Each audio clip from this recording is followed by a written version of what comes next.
कोई अपना लक साथ में लेके नहीं आता, वो बनाना पड़ता है। अगर आपके पास रिस्क लेने का एटीट्यूड है, सी मैं गुजराती हूं and we know the business, and business का एक ही फंडा है, higher the risk higher the profit. So अगर 8:30 को आपका एक्सीडेंट होता है और 9 o'clock आप मेंस की एग्जाम देने जा सकते हैं, इंटरव्यू से पहले 1 महीने तक आप हॉस्पिटलाइज्ड है और उससे 1 वीक पहले आप दिल्ली जाके उसकी प्रिपरेशन कर सकते हैं, तो luck has to come with you. उसको आना पड़ेगा और आपको आईपीएस बनाना पड़ेगा। लोग बोलते हैं कि एक्सीडेंट के बाद आप जाके आए एंड ऑल, तो द सिंपल था कि मैं एग्जाम के लिए निकला, मेंस मेरा था, सुबह GS3 का पेपर था। 8:30 को मेरा स्कूटी स्लिप हो गया, मेरा लिगामेंट इंजरी हो गया, लेफ्ट हैंड में इंजरी था, सीट से ब्लीडिंग हो रहा था। लेकिन मेरे पास 2 ऑप्शन थे। मैं खड़ा हुआ, मैंने देखा, okay my right hand is safe and I decided I will go to the exam hall and write the exam. मेरे पास 2 ही ऑप्शन थे, या तो मैं वहां से उठ के रोने लगूं, यार मेरे साथ ही ऐसा क्यों हुआ, मेरा एक्सीडेंट हो गया, मेरा मेंस खराब हो गया और हॉस्पिटल जाओ, या दूसरा ऑप्शन था कि मैं देखूं कि मैं 3 घंटे और सरवाइव कर सकता हूं। हाँ कर सकता हूं। मैं मेंस के लिए एग्जाम हॉल में गया। ये जितने भी फोटोग्राफ्स लगे हैं, सर ने जैसे बताया कि जितने भी इंसान सक्सेसफुल हुए, अगर आप उसकी लाइफ स्टोरी देखेंगे तो कहीं ना कहीं एक मोमेंट आता है जहां पे वो इंसान की जो स्ट्रगल है वो पीक पे हो जाते हैं। वो इस मोमेंट पे आपको डिसाइड करना है कि आपको वहां से यू टर्न लेना है या आपको वहां से आगे निकलना है। इन सब लोगों ने डिसाइड किया कि उनको वहां से आगे निकलना है, एंड दैट इज द फंडा ऑफ लाइफ। सक्सेस उन्हीं को मिलता है जो इस स्ट्रगल वाले मोमेंट से आगे निकलने की सोचते हैं। जब भी आपको लगे कि आपके सिर पे बहुत मुसीबत है, जब भी आपको लगे कि आप हर तरह से गिर चुके हैं, जब भी आपको लगे कि आपके पास कोई ऑप्शन नहीं है, तब एक चीज आप अपने दिमाग में लाइएगा कि यही मोमेंट है जहां से आपकी तकदीर बदलने वाली है।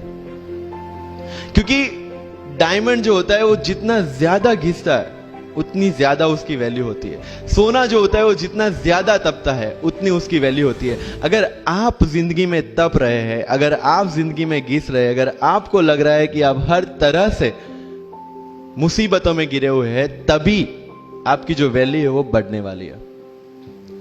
और यही मेरा एटीट्यूड रहा है। लोग बोलते हैं कि तुम्हारी फाइनेंशियल कंडीशन ठीक नहीं थी, पापा इलेक्ट्रिशियन थे, मम्मी हाउसवाइफ थी, डायमंड के कारखाने में काम करती थी, उसके बाद उन्होंने मैरिज में रोटियां बनाने का काम किया और उस तरह से मैं पढ़ा। लेकिन जब मुझे पूछा जाता है कि ऐसी कौन सी चीज है आपकी लाइफ में जो आप बदलना चाहते हो, एंड आई सेड नथिंग, क्योंकि वो चीजें नहीं होती मेरी लाइफ में तो शायद आज आपके सामने में नहीं होता। तो अगर लाइफ में प्रॉब्लम्स है, अगर लाइफ में स्ट्रगल है, जैसे सर ने बताया struggle is a part of life, and I strongly believe in that. क्योंकि अगर हम दिल्ली में थे, मेरे दोस्त के साथ में निकला बाहर घूमने, तो बोलता है यार ऐसी लाइफ चाहिए, कोई मगजमारी नहीं, आराम से बैठते पूरे दिन एसी वाले कमरे में, बहुत सारे पैसे है और कोई टेंशन नहीं, ऐसी लाइफ चाहिए मुझे। बोला मेरे पास ऑप्शन है। बोलता क्या? बोला देख सामने ATM का रूम दिख रहा है, एसी वाला कमरा है, बहुत सारे पैसे, कोई मगजमारी नहीं, जॉब ले ले। क्यों IAS IPS में दिमाग खराब कर रहा है? अगर स्ट्रगल नहीं चाहिए तो you have to compromise with that life. जब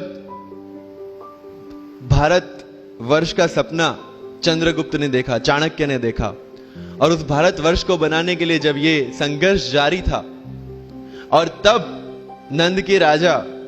राजा धनानंद की डॉटर दुर्धरा से चंद्रगुप्त को प्यार हो जाता है, और जब चाणक्य उनको बोलते कि नहीं तुम्हें उससे दूर रहना है, और तब चंद्रगुप्त बोलता है आचार्य कभी कभी सोचता हूं कि जिंदगी में या ये भारत के सम्राट बनने के लिए इतना त्याग, इतना बलिदान ना देना होता तो।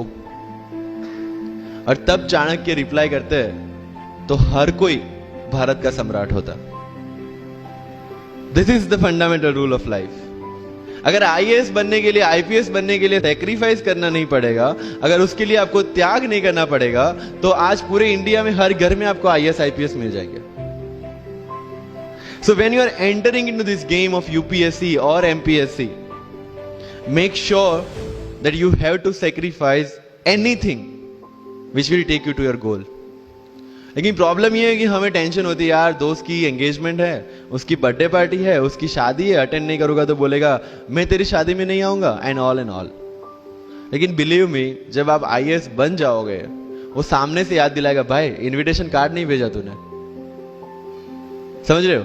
तो जो कुछ भी इसके लिए सेक्रीफाइस कर रहे हो, वो जब आप उस पोस्ट पे पहुंचोगे, सब कुछ वर्थ है, सब कुछ.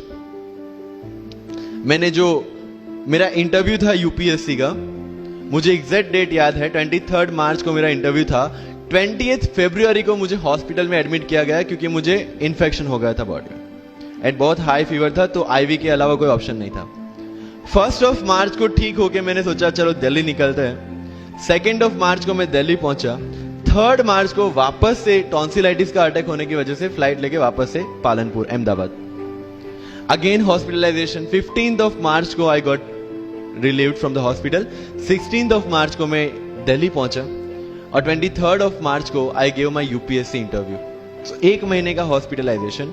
उसके बाद जब दिमाग में ये था कि मेरे साथ जो लोग इंटरव्यू दे रहे हैं वो 1 महीने से प्रिपरेशन कर रहे हैं, एंड 1 महीने से मैं हॉस्पिटल में था, again I thought this is the moment to prove yourself. I went to the interview और पूरे इंडिया में 2nd highest marks in interview. This is not to say कि मैंने कितना अचीवमेंट लिया, this is just to say UPSC is all about this. मैंने कोई preparation नहीं की थी यूपीएससी के लिए, इंटरव्यू के लिए, but again I scored good marks in interview because UPSC सिर्फ आपका नॉलेज चेक नहीं करता. Make it very clear in your mind. जैसे सर ने बोला, it's a game of wisdom.